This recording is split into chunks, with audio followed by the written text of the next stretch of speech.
It happened on a fifth grade field trip in the early 2000s. We were going to an auditorium at a local nature center with the fifth graders of the other elementary school in our district. It was early spring, and with the exception of an end-of-the-year bowling party, this was our class's last elementary school field trip. I was really tired that day. The whole morning I suffered from brain fog.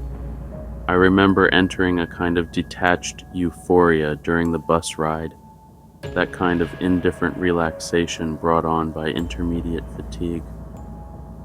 The fifth graders from the two schools packed the auditorium of about 200 seats. It was drab and windowless. Annoyingly, the air conditioner was on just high enough to keep me from being able to nap while we waited for the presentation. Curiously, the presentation was not by park or conservation employees. As best as I can remember, it was delivered by one or more people from some non-profit type organization. The topic was guided imagery meditation.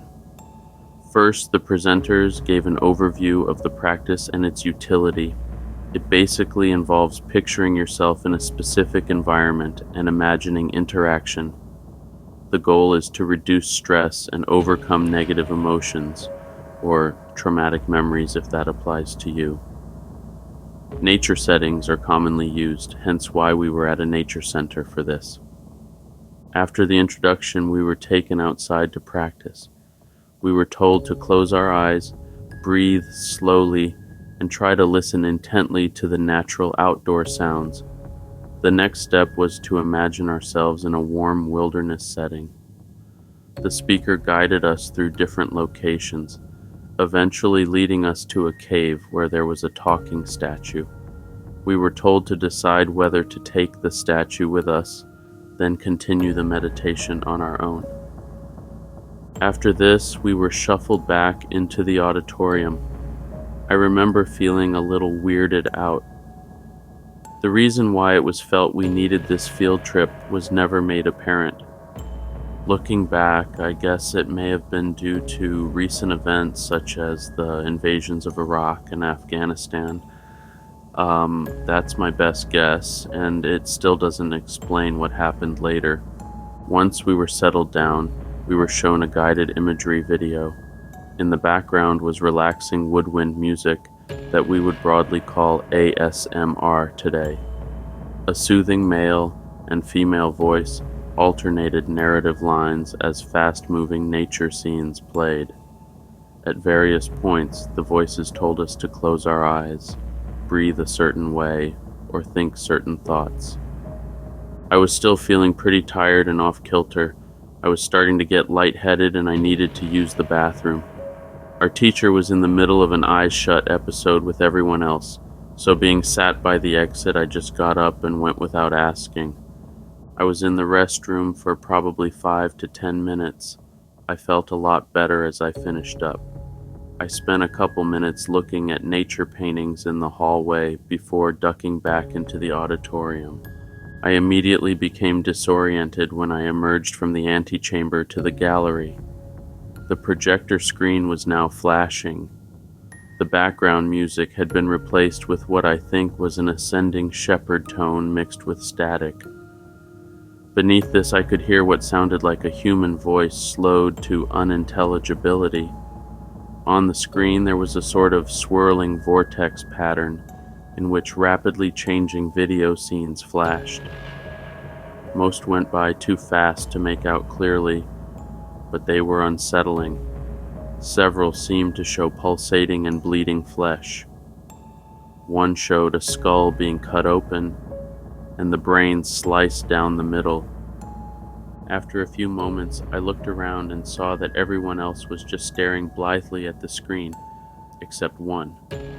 I caught the gaze of a kid from the other school, seated about 10 rows away, toward the opposite wall. I don't know if the phrase, "what the fuck," was in either of our lexicons, but it was certainly the substance of our shared thought. We continued looking at the screen, at our peers, then back at each other several times before a loud warbling tone screeched from the speakers for several seconds. With a soft, static boom, The normal audio and video resumed as everyone else blinked rapidly and continued watching like nothing had happened. The video went on for maybe 20 more minutes. The other kid and I continued to make sporadic eye contact for the remainder of it, as well as when the teachers led us all out of the auditorium into the parking lot until we disappeared into our respective buses. My physical and mental torpor was thoroughly cured by then. On the ride home, there was lots of chatter about how enlightening and transformative the presentation and video had been. It had clearly been a positive experience for everyone else. To this day, I have frequent nightmares relating to that brief suspension of reality in that video gallery. Sometimes it just involves recreations of the sounds and images from the video, and sometimes it's a reliving of the field trip itself. Sometimes that other kid is there, and we look at each other silently trying to make sense of the situation.